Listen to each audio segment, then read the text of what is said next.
പണ്ട് വർദ്ധമാനം എന്ന് പറയുന്ന ഒരു രാജ്യമുണ്ടായിരുന്നു. ആ രാജ്യത്തെ രാജാവിൻ്റെ ഏറ്റവും വലിയ വിശ്വസ്തനും നാട്ടിലെ പൗരപ്രമുഖനും ആയ ഒരു വ്യക്തിയായിരുന്നു ദന്തിലൻ. ദന്തിലൻ വലിയ ബിസിനസ്സുകാരനായിരുന്നു. അതുപോലെ നാട്ടുകാരുടെ എല്ലാ പ്രശ്നങ്ങളിലും ഇടപെടുന്ന ആളായിരുന്നു. എല്ലാ രാജ്യകാര്യങ്ങളും നഗരകാര്യങ്ങളും സാമർഥ്യപൂർവ്വം നിർവഹിക്കാൻ പ്രാപ്തിയുള്ള ആളായതുകൊണ്ട് അദ്ദേഹത്തെ എല്ലാവരും സ്നേഹിച്ചു. അക്കാലത്ത് അദ്ദേഹത്തെ പോലെ സർവസമ്മതനായ മറ്റൊരു വ്യക്തിയെപ്പറ്റി ജനങ്ങൾക്ക് കേട്ടറിവ് പോലും ഇല്ലായിരുന്നു. ഇങ്ങനെയുള്ള ആളുകൾ സ്വാഭാവികമായും ആദ്യം രാജാവിൻ്റെ പ്രീതിയാണ് ലക്ഷ്യമാക്കുന്നത്. ഈ രാജാവിൻ്റെ പ്രീതി മാത്രം ലക്ഷ്യമാക്കുന്നവരെ ജനങ്ങൾ വെറുക്കും. അതേസമയം ദന്തിലനാണെങ്കിൽ ഒരേ സമയം രാജാവിൻ്റെ കാര്യങ്ങൾ നോക്കുന്നതോടൊപ്പം തന്നെ ജനങ്ങളുടെ കാര്യവും നോക്കിയിരുന്ന ആളായത് കൊണ്ട് രാജാവിനും അദ്ദേഹത്തെ ഇഷ്ടമായിരുന്നു, ജനങ്ങൾക്കും ഇഷ്ടമായിരുന്നു. രാജാവിൻ്റെ കൊട്ടാരത്തിലെ ഗോരമ്പൻ എന്ന് പറയുന്ന ഒരു തൂപ്പുകാരനുണ്ടായിരുന്നു. തൂപ്പുകാരൻ എന്ന് പറഞ്ഞാൽ കൊട്ടാരമെല്ലാം അടിച്ച് വൃത്തിയാക്കി ക്ലീനാക്കി കൊണ്ടു കിടക്കുന്നയാൾ. അയാൾക്ക് കൊട്ടാരത്തിലെ എല്ലാ മുക്കുമൂലകളിലും കയറിപ്പോകുന്നതിന് സ്വാതന്ത്ര്യമുണ്ടായിരുന്നു. എല്ലാ റൂമുകളിലും അദ്ദേഹം എത്തുമായിരുന്നു. അദ്ദേഹം കൊട്ടാരത്തിലെ സ്ഥിരം ആളായത് കൊണ്ട് തന്നെ ഈ ദന്തിലനോടും വളരെ അടുത്ത സൗഹാർദ്ദം പുലർത്തിയിരുന്നു. എന്നാൽ കുറേ കാലം കഴിഞ്ഞപ്പോൾ ദന്തിലൻ്റെ വിവാഹം നിശ്ചയിക്കപ്പെട്ടു. നഗരത്തിലെ പ്രമുഖന്മാരും രാജാവും രാജകുടുംബത്തിലെ എല്ലാവരും വിവാഹത്തിന് വേണ്ടി ക്ഷണിക്കപ്പെട്ടിരുന്നു. അവരെ എല്ലാവരെയും ദന്തിലൻ യഥായോഗ്യം ആഹാരവും വസ്ത്രമെല്ലാം വിതരണം ചെയ്ത് ആ അർഹമായ സ്ഥാനത്ത് തന്നെ പിടിച്ചിരുത്തി. കുറേ ദിവസം കഴിഞ്ഞപ്പം വിവാഹം കഴിഞ്ഞു. ഈ വിവാഹം കഴിഞ്ഞപ്പോൾ ദന്തിലൻ രാജാവിനെയും രാജസ്ത്രീകളെയൊക്കെ സ്വന്തം വീട്ടിലേക്ക് ക്ഷണിച്ചു. വേണ്ട രൂപത്തിൽ അവരെ പൂജിച്ച് സൽക്കരിച്ചു. കൊട്ടാരവുമായി ബന്ധപ്പെട്ട എല്ലാവർക്കും അന്നേ ദിവസം അവരുടെ സ്ഥാനവും ചെറുപ്പങ്ങളും അനുസരിച്ച് യോഗ്യമായ ഉപചാരങ്ങൾ നൽകി തന്നെയാണ് സ്വീകരിച്ചത്. എന്നാൽ ഈ കൊട്ടാരത്തിലെ തൂപ്പുകാരനായ ഗോരമ്പനെ മാത്രം തഴഞ്ഞു കളഞ്ഞു. അയാൾ ദന്തിലൻ നോക്കുമ്പോണ്ട് വലിയൊരു രാജാവിൻ്റെ കൊട്ടാരത്തിലെ രാജകുമാരന് വേണ്ടിയിട്ടിട്ട കസേരയിൽ പോയിട്ട് ഇരിക്കുന്നു. അപ്പം എന്ത് ചെയ്ത് ദന്തിലൻ കൊട്ടാരത്തിലെ ഇദ്ദേഹത്തിൻ്റെ പരിചാരകരോട് പറഞ്ഞിട്ട് ഈ ഗോരമ്പനെ പിടിച്ച് പുറത്താക്കി. അത് ഗോരമ്പനെ സംബന്ധിച്ചിടത്തോളം വലിയ അപമാനമായി തോന്നി. അയാൾക്ക് വലിയ അസ്വസ്ഥത തോന്നി, ഉറക്കം നഷ്ടപ്പെട്ടു. അയാൾ ചിന്തിച്ചു, ഈ വ്യാപാര പ്രമുഖനായ പ്രഭുവായ ദന്തിലനെ രാജാവിൻ്റെ അടുക്കൽ നിന്ന് തെറ്റിക്കണം. അതിനെന്താണ് വഴിയെന്ന് ആലോചിച്ചു. വെറും തൂപ്പുകാരനായ താൻ അതിന് ശ്രമിച്ചിട്ട് കാര്യമില്ല, എനിക്കൊന്നും ചെയ്യാൻ പറ്റൂല എന്നൊക്കെ ഗോരമ്പൻ ആലോചിച്ചു. അങ്ങനെ പതിവ് പോലെ ഒരു ദിവസം വെളുപ്പിന് രാജാവിൻ്റെ മുറിയിലിരുന്നിട്ട് യോഗ ചെയ്യുകയായിരുന്നു. ആ സമയത്ത് ഗോരമ്പൻ റൂമ് തുടച്ചു വാരാൻ ആരംഭിച്ചു.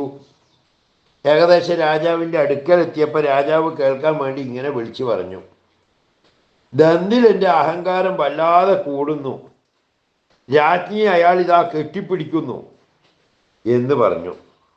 ഇത് കേട്ട് രാജാവ് ഭയങ്കര സംഭ്രമത്തോട് കൂടിയിട്ട് ചോദിച്ചു, അല്ല ഗോരമ്പ, നീ പറഞ്ഞത് സത്യമാണോ?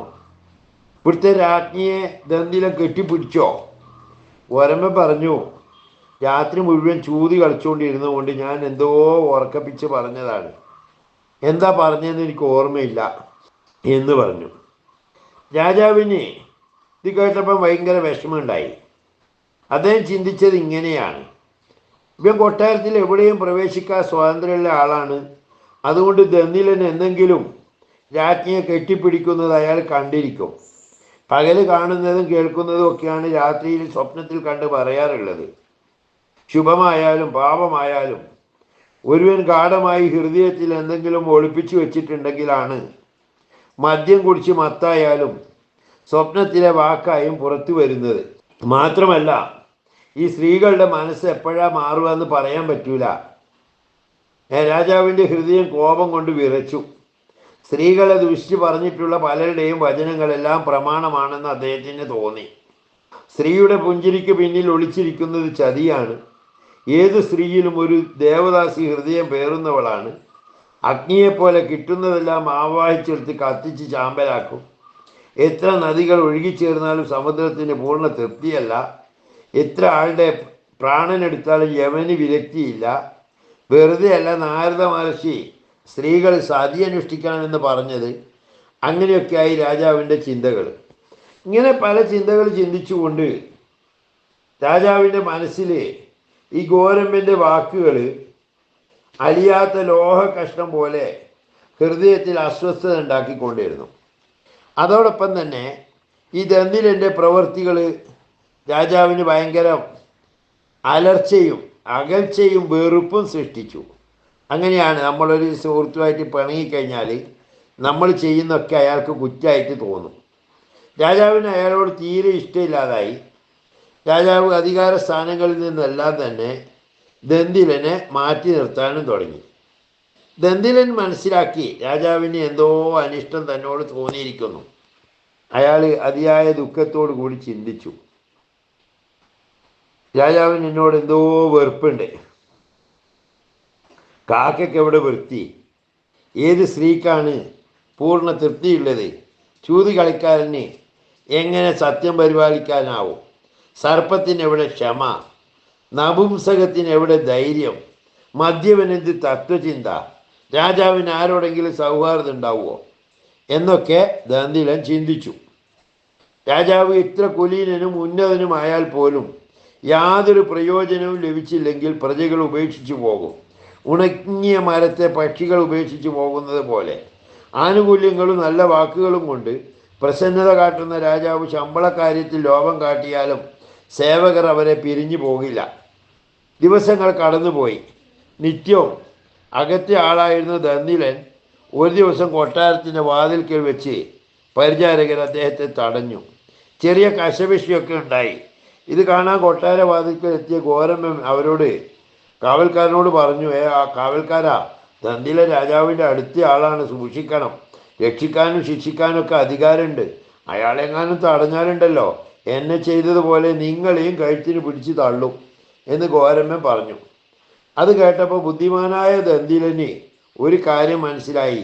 തനിക്ക് ഈയിടെ ഉണ്ടായ കുഴപ്പങ്ങൾക്കെല്ലാം കാരണം ഈ ഗോരമ്പനാണെന്ന്. ഗോരമ്പൻ എന്തോ ചതിയോ തനിക്കെതിരെ പ്രയോഗിച്ചിട്ടുണ്ട്. അതുകൊണ്ടാണ് രാജാവിന് തന്നോട് ഇത്തരത്തിലുള്ള ഒരു വെറുപ്പ് തോന്നാൻ കാരണമെന്ന് ദന്തിലന് മനസ്സിലായി. ദന്തിലൻ പിന്നീട് അവിടെ നിന്നില്ല. അയാൾ നേരെ വീട്ടിലേക്ക് പോയി. വൈകുന്നേരത്തോടെ ഗോരമ്പനെ അയാളുടെ വീട്ടിലേക്ക് ക്ഷണിച്ചു വരുത്തി അർഹമായ ആദരവോടെ സ്വീകരിച്ചു. നല്ല ഭക്ഷണം കൊടുത്തു. 2 ജോഡി വസ്ത്രങ്ങൾ സമ്മാനിച്ചു. എന്നിട്ട് അയാളോട് പറഞ്ഞു, എനിക്ക് എന്തെങ്കിലും പ്രത്യേക ദേഷ്യമോ വെറുപ്പോ ഉള്ളത് കൊണ്ടൊന്നുമല്ല നിങ്ങൾ അന്ന് ഞാൻ കൊട്ടാരത്തിന് പിടിച്ച് പുറത്തു തള്ളിയത്. ബ്രാഹ്മണരുടെ മുന്നിൽ നിനക്ക് അനുചിതമായ സ്ഥാനത്ത് ഇരിക്കുന്നത് കണ്ടപ്പോൾ എനിക്ക് ദേഷ്യം വന്നു. അതുകൊണ്ട് പറ്റിപ്പോയതാണ്. നീ അത് ക്ഷമിക്കണമെന്ന് പറഞ്ഞു. അപ്പം 2 വസ്ത്രം ഒരുമിച്ച് കിട്ടിയപ്പോൾ തന്നെ ഗോരമ്പന് സ്വർഗം കിട്ടിയ പോലെയായി. വളരെ സന്തോഷത്തോടെ ഗോരമ്പൻ പറഞ്ഞു, തമ്പുരാനെ, ഞാൻ എല്ലാം ക്ഷമിച്ചിരിക്കുന്നു. ഈ സമ്മാനം അങ്ങിപ്പോൾ തന്നത് നന്നായി. എൻ്റെ ബുദ്ധിയും കഴിവും രാജപ്രസാദവും ഞാൻ കാണിച്ചു തരാമെന്ന് പറഞ്ഞ് അയാൾ തിരിച്ചുപോയി. അങ്ങനെ അടുത്ത പ്രഭാതത്തിൽ രാജാവ് യോഗനിദ്രയിൽ കിടക്കുന്നു. ആ സമയത്ത് തൂക്കാൻ വന്ന ഗോരമ്പൻ രാജാവ് കേൾക്കത്തക്ക വിധം ഇങ്ങനെ പറഞ്ഞു, നമ്മുടെ രാജാവിൻ്റെ അവിവേകം നോക്കണേ, അദ്ദേഹം ഇതാ കക്കൂസിലിരുന്ന് വെള്ളരിക്ക തിന്നുന്നേ എന്ന് വിളിച്ചു പറഞ്ഞു. അത് കേട്ടപ്പോൾ രാജാവ് വിസ്മയിച്ചു, അന്തളിച്ചു പോയി. അയാൾ വിളിച്ചു ചോദിച്ചു, എടാ ഗോരമ്പ, നീ എന്താ പുലമ്പിയത്? എൻ്റെ കൊട്ടാരത്തിൽ ജോലി ചെയ്ത് വരുന്നവനായതുകൊണ്ട് മാത്രം നിന്നെ ഞാനിപ്പോൾ കൊല്ലുന്നില്ല. പറയടാ, ഞാൻ എപ്പോഴാണ് അങ്ങനെ പ്രവർത്തിച്ചത്? ഗോരമ്പൻ പറഞ്ഞു, തമ്പുരാനെ, അടിയനൊന്നും ഓർക്കുന്നില്ല. എന്തോ ഉറക്കപ്പിച്ച് പറഞ്ഞതായിരിക്കും. ഇന്നലെ രാത്രി മുഴുവൻ ചൂത് കളിച്ച് ഉറക്കം നിന്നു. അതുകൊണ്ട് അവിവേകം വല്ലതും അറിയാതെ പറഞ്ഞു പോയെങ്കിൽ മാപ്പാക്കണം. ക്ഷമിക്കണം, ദയവുണ്ടായി അനുഗ്രഹിക്കണം എന്ന് പറഞ്ഞു. രാജാവ് ചിന്തിച്ചു, ഇവൻ പറഞ്ഞ കാര്യം എൻ്റെ ജീവിതത്തിൽ ഞാൻ ചെയ്തിട്ടില്ല. അതായത് കക്കൂസിൽ എന്നിട്ട് ഞാൻ വെള്ളരിക്ക തിന്നോ, അങ്ങനെ ഒരിക്കലും ഉണ്ടായിട്ടില്ല. എനിക്ക് തെറ്റുപറ്റിപ്പോയി, അതും ഭയങ്കരമായ തെറ്റ്. ഇവൻ്റെ വർത്തമാനം കേട്ടിട്ടാണല്ലോ ഞാൻ ഈ ദന്തിലനെ സംശയിച്ചതും തള്ളിയതും. അതൊരിക്കലും ശരിയായില്ല. അയാൾ വളരെ നല്ല മനുഷ്യനാണ്. അയാളെപ്പോലെയുള്ള ഒരാൾക്ക് ഞാൻ സംശയിച്ച വിധമുള്ള നിന്യ കർമ്മങ്ങൾ ചെയ്യാൻ ഒരിക്കലും കഴിയില്ല. അയാൾ അകറ്റിയത് കൊണ്ട് ജനങ്ങളെ കാര്യവും രാജ്യകാര്യങ്ങളും എല്ലാം വളരെ കുഴപ്പത്തിലായിരിക്കുന്നു. അങ്ങനെ രാജാവിൻ്റെ ചിന്ത നീണ്ടുപോയി. ഒടുവിൽ രാജാവ് നന്ദിലനെ വിളിച്ചു വരുത്തി വസ്ത്രാഭരണങ്ങളൊക്കെ നൽകി സൽക്കരിച്ചു. തിരികെ അയാൾക്കുള്ള ഉദ്യോഗങ്ങളും കഴിവുകളും അല്ലെങ്കിൽ അധികാരങ്ങളൊക്കെ തിരിച്ചു നൽകി. ഇതാണ് ദന്തിലൻ്റെ കഥ. ഈ കഥയിൽ നിന്ന് നമുക്ക് കിട്ടുന്ന ഗുണപാഠം, ഏത് നിസ്സാരനായ ആളുകളെയും നമ്മൾ അവഗണിക്കുകയോ അവരുടെ വെറുപ്പ് സമ്പാദിച്ചാൽ അവരെ കൊണ്ട് കഴിയുന്ന രൂപത്തിൽ ദ്രോഹം ചെയ്താൽ അത് നമുക്ക് വലിയ ബുദ്ധിമുട്ടുണ്ടാക്കും. നീർക്കോലി കടിച്ചാലും അത്താഴം മുടങ്ങുമെന്നാണ് ചൊല്ല്. കഥയുടെ ഗുണപാഠം ഉൾക്കൊള്ളാൻ കൂട്ടുകാർ ശ്രമിക്കുമെന്ന് പ്രതീക്ഷിക്കുന്നു. മറ്റൊരു വീഡിയോയിൽ വീണ്ടും കാണാം. നന്ദി, നമസ്കാരം.